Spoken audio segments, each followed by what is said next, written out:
Dans les modules précédents, on a vu où tu allais, on a vu quelles sont les étapes pour y aller, et maintenant on va voir comment tu vas pouvoir composer aussi avec la réalité, c'est-à-dire toutes ces tâches qui vont te tomber dessus, pour lesquelles tu n'as pas forcément demandé quelque chose. Et on va commencer par l'outil de base. Cet outil, je suis persuadé que tu le connais déjà, c'est la to-do list. Et pour bien la créer, pour bien la remplir, il va falloir commencer par identifier toutes les tâches que tu as en cours.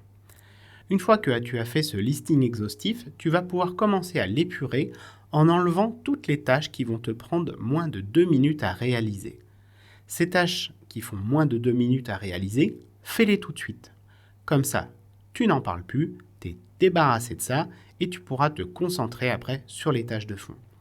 Tant que ces tâches de 2 minutes, tu ne les traites pas, ça reste comme des excuses, comme des prétextes pour ne pas faire finalement les vrais sujets. Une fois que tu as apuré comme ça ta liste, tu vas pouvoir faire vraiment une seule liste. Si tu commences à t'éparpiller sur plusieurs listes, ça va être un problème. Il faut tout centraliser au même endroit pour que ce soit simple à suivre.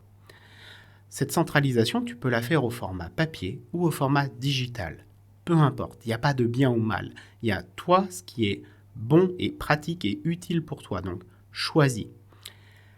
Ce qui va être important lorsque tu vas faire ton choix d'outils, que ce soit du papier ou que ce soit du digital, il faut que tu sois en capacité de pouvoir facilement faire des mises à jour en temps réel ou quasi réel. C'est-à-dire, par exemple, tu sors d'une réunion ou tu sors d'un échange avec une personne et tu peux aller inscrire cette nouvelle action dans ta to-do list. Et cette to-do list, il va aussi falloir la regarder quotidiennement. Ça ne va pas te prendre du temps considérable, ça va te prendre peut-être juste 2 minutes, mais tu vas pouvoir lire celle-ci et ensuite prioriser. Et ça, c'est ce qu'on va voir dans la vidéo suivante.